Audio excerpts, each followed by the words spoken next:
My name is Shirley Wagner, and I'm here from the Fitchburg Historical Society, and we're in the Fitchburg Leominster Jewish Cemetery, and shortly we're going to be visiting with Alan Rome, Elliott Zide, and Jean Miller, and talking about their recollections of some of the individuals who are buried in the cemetery. They had 13 children, then in that 13, there was a set of twins. And Jean, they were primarily, when they came to this country, clothing peddlers.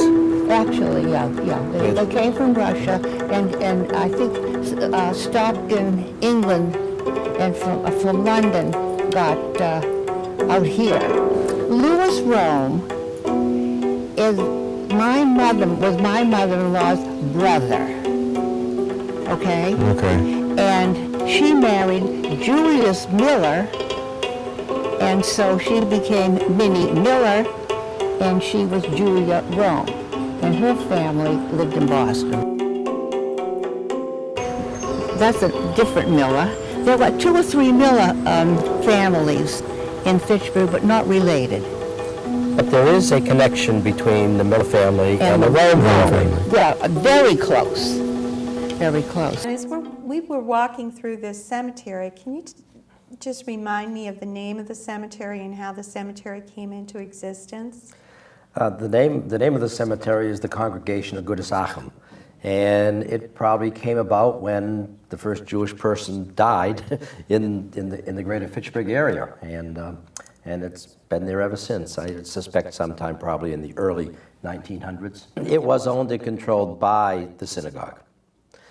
And the surrounding the surrounding population of Jews were buried in that. So Leominster Jews were buried there, and Westminster Jews were buried there. I believe Gardner has their own cemetery. It needed to be in consecrated ground, and only people who were Jewish could be in that particularly consecrated piece of land, and that is the same today. So certainly with the upper portion of the cemetery. So you could not have a mixed marriage and have a husband and wife buried in that section of the cemetery. There is a new section. But I've noticed that, excuse me, down below where they are allowing mixed marriages to be buried next to each other. Okay. But Jean? I grew up in Boston, and the people there went to Woburn. Mm-hmm. However, at that area where my mother is, there is a Catholic section, what would be the other one? Protestant. A Protestant section, and a Jewish section. But they're all there across the street from each other, but separated. So they might have the same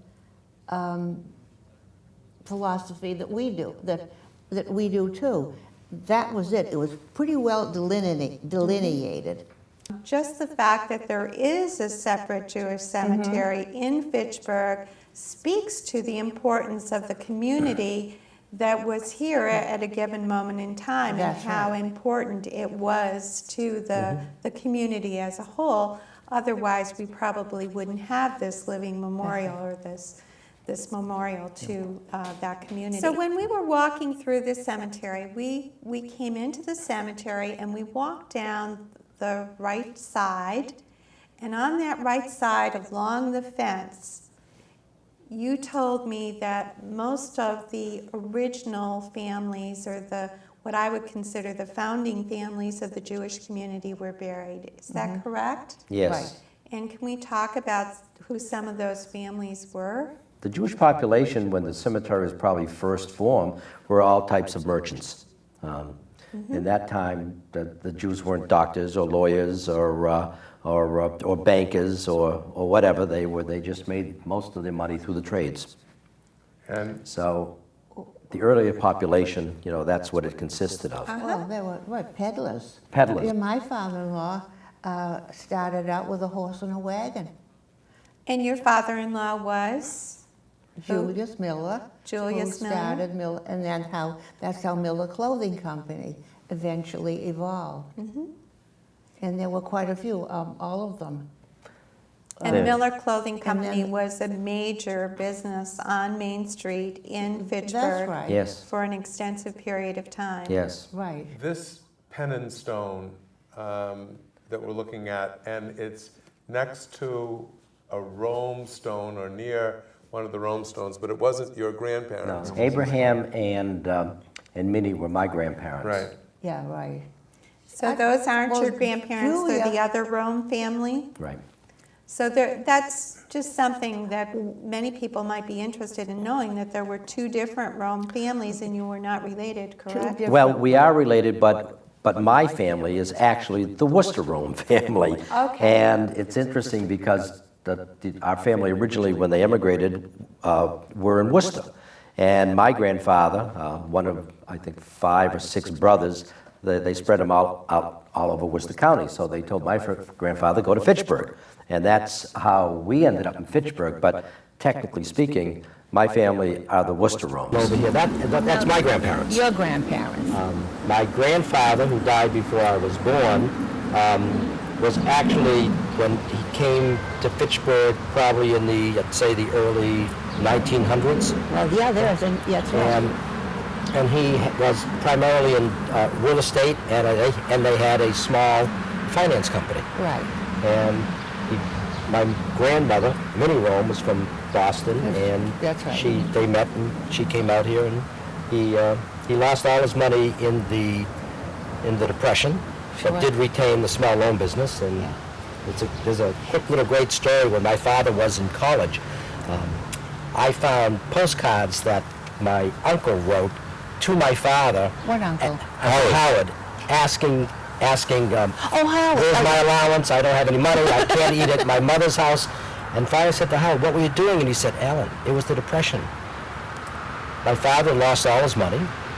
We didn't have any money. And when I got the money, I sent it to him. But I wasn't going to tell him I didn't have any money. And that's a true story from That's Burlington right. Mount. That's right. Now, that A.I. Rome is sort of like a cousin to Lewis Lewis Rome. Rome. Meaning that your father and Howard and Harry was like second cousins. Right, exactly. Okay. And then But there are the Romes who are originally here from Fitchburg. that was my husband's That's family. right. But my mother-in-law was a Rome, but she married a Miller. Okay, So that's how and then there were 2 separate Miller families. You know, Beatty Right. and Rhoda. That Rome family, William Miller, they were a completely different family. okay. So this was Lewis Rome. Oh, Lewis, that's right. And Julia Julia. Lewis. And they had a number of children, They had 13 kids. 13 kids. A set of twins in there. But the interesting part is that just as you've said it, these Romes, and there's a Miller stone next to that, and a pennon stone, then that pennon was kind of like the founder of the Pennon family, and there was a building on Main Street, still exists, Right. on Main Street, that's the Rome Pennon Pennon Rome building, because they were eventually had been peddlers of one sort or another, and then eventually built buildings to have their retail businesses on Fitchburg, and they were fixtures for a number of years on Main Street. The Pennon family was primarily into shoes. They had a shoe store. That's right. And one Rome family had also a clothing store. And it was right next to the shoe store. It was that the people who signed the original organization papers included Alan's grandparents, a grandfather who was here, a Pennon, Rome's. There may have been a Chidoff, I think. A Chidoff and Miller. So that these stones on the right-hand side, you are absolutely correct. They were not necessarily the first Jews in northern Worcester County, but they were among the founding families of what became the synagogue, which existed on Boutelle Street for about 100 years. And most of them lived down around Boutelle Street so that they could walk to the synagogue on the Sabbath. Right, because they were an Not Orthodox. supposed to drive. It was an Orthodox community. Right. The original synagogue actually was a two-story, well, a large one-story building with a balcony. And the men sat on the first floor, and the women were sitting in the balcony. And men and women did not sit together. And I was bar mitzvahed in that, So was I. in the older version of the, So was I. But that's the way it was in Europe. So they brought their Right. customs from the European countries that So they did came all three of from. your families live in the Boutelle area? Yes, most of them. Yeah, Generally I don't, speaking. you The came a little early bit one, later, but I but came a little bit my later. father and Howard Lived grew in- up on Boutelle Street. Right, they had a two-family house. Right. And then as they became a little bit more affluent, they moved up the hill to Atlantic Avenue. Yeah, along And the Beacon Street area and Lawrence Street. Yeah, Yeah. So, Goodrich Street, in Goodrich, right? yeah, right. So 36. 1936 you came, and then Elliott, you came later, I came in 1948. okay? I came in 1943. So, Gene, tell us about your family. Well, that's my husband, Howard Miller. That was his mother and father. And they lived always very next door, always, to Alan's grandparents, and grew up together. I mean, you know, were always together. And he came here with a horse and wagon. And I remember them saying he would come in at midnight every night, but before he would go to bed, he had to take care of the horse. You know, that was a livelihood, the horse. I don't know how they had 6 children, but they all did. And then eventually they started the store. Now the store was across from the old railroad station at the beginning, but there was a fire. This is Miller's clothing Miller Clothing, yeah. And then when that store burned down, they moved, and then in 1938, that was the only store that had round windows.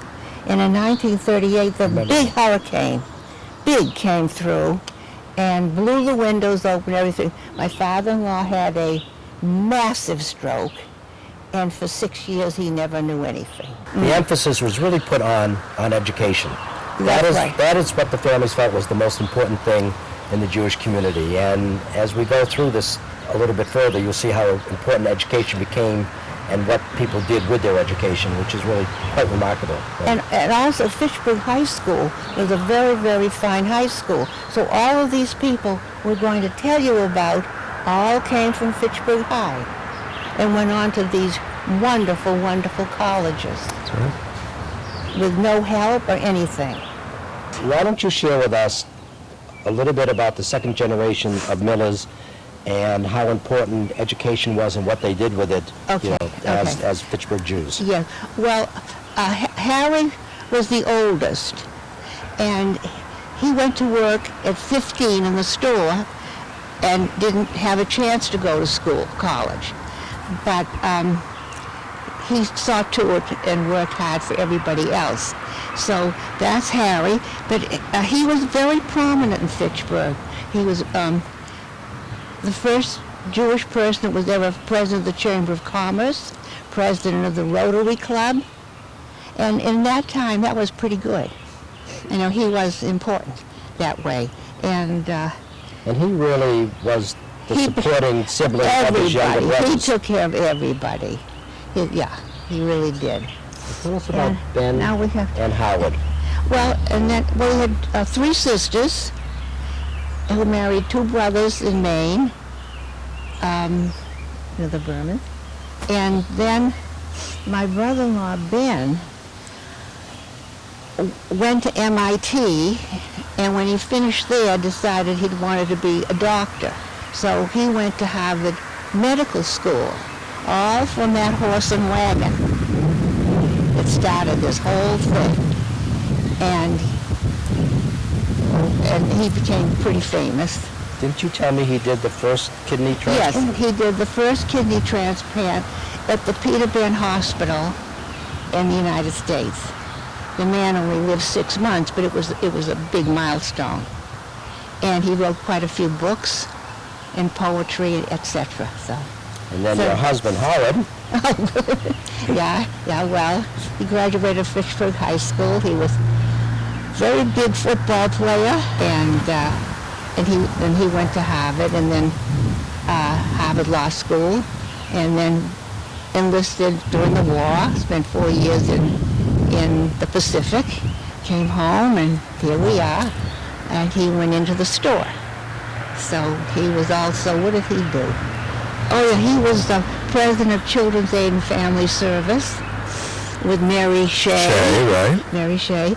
Let's skip to the Rome family, not my Rome family, but the other Rome family, because education did play a very important role. Oh, them. Right. And that Rome family is right over here over our shoulder. Harold Rome was a lawyer that went to Harvard Law School, and he was a president of Pepsi-Cola, and he was single, and he used to be Joan Crawford's escort at parties in New York. One more thing about Harold is that he went to Nuremberg and represented whatever he did at the Nuremberg trials after the war in Germany. At the end of World War II is when the Jewish Community Center was established, I believe. That was a memorial, I believe, to one of those sons who died. Horace Falk, did that. Yes. who died in World War II, He was killed in World War II. and he was the son of Morris Falk. Morris Falk, who founded Independent Lock. But it wasn't Morris that died, it was It Morris' was son. Horace. Horace. Morris was the father. Right. And that family had 4 in the war at one time. So why don't you talk about, in terms of the cemetery, we know that, in fact, we had started down the oldest part of the cemetery, the oldest in terms of where the oldest families are buried. And then when we walked around, we walked into a middle section, which is where probably the families that Elliott and Alan remember the best were buried. That's where our parents are buried. Right. Sure. So can you talk a little bit about your parents' generation? I mean, we're talking around the edges of it, but could you focus in on your I would say my parents' generation really was the generation in which they went from being peddlers and merchants to becoming lawyers and doctors and business people.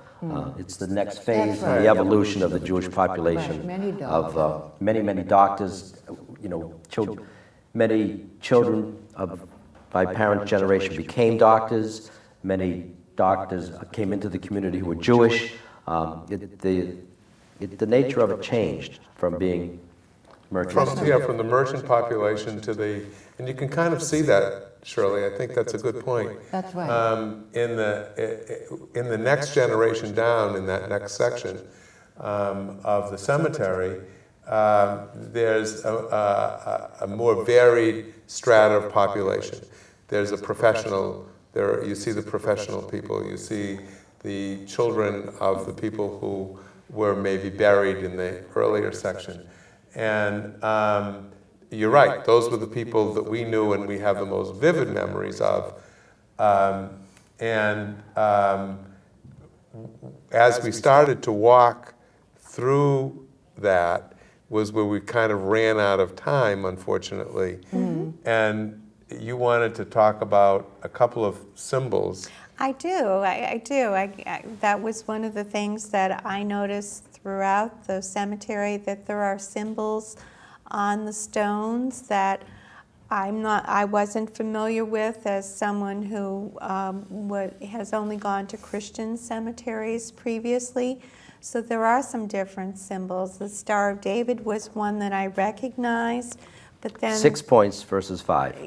Yes, at least I recognized that one. So I saw the Star of David, but then there was also some with hands on them. And I'm probably not doing the hands right. No, actually it's in the form of what we would call a W. It would look like a W, but it's the Hebrew letter Shin. And it's with the fingers in the middle hand separated, and it forms an acronym for God's name, and this was the position of the priestly blessing, the Aaronic blessing. That's probably the oldest blessing in the Jewish liturgy. And and the last part of it, the last part of the three or fourfold blessing is, may God grant you peace. And in that blessing, it didn't mean the kind of peace that we think about, a worldwide peace, but it's the kind of peace that comes to a person who is satisfied and happy with their lives and is sort of right with the world and right with God. So that blessing about peace is a very personal wish and acknowledgement that the person is lying in repose and in peace and has found peace. So that's what it's doing probably on the stone. Okay. You're right, those were the people that we knew and we have the most vivid memories of. And as we started to walk through that was where we kind of ran out of time, unfortunately. And the Tater family had a soda pop bottling company on Lunenburg Street. And my father actually worked there when he was in high school and when he was in college.